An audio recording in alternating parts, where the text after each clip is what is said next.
Okay, at this juncture and due to the lateness of the hour, I'd like to get rid of some housekeeping. Matapos lang, gusto ko lang ipakita yung arig na orig nating defender ng ICC dito sa Senado. Balikan lang natin ang dating Senadora Miriam Defensor Santiago po.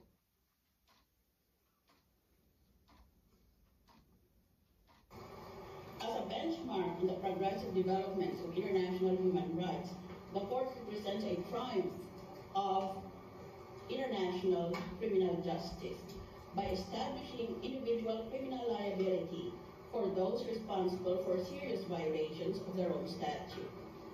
The salient features of the Rome Statute are as follows.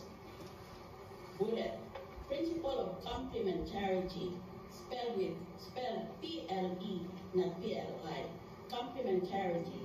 The court will act only as a court of last resort. It acts only in exceptional cases where a court has failed to bring justice because that court is unwilling or unable to investigate and prosecute those who have the highest responsibility for the most serious crimes of concern to the international community.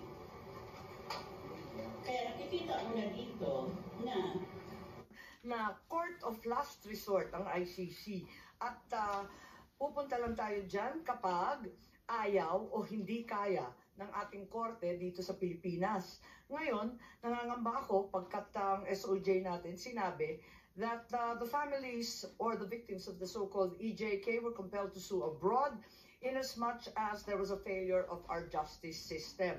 Hindi na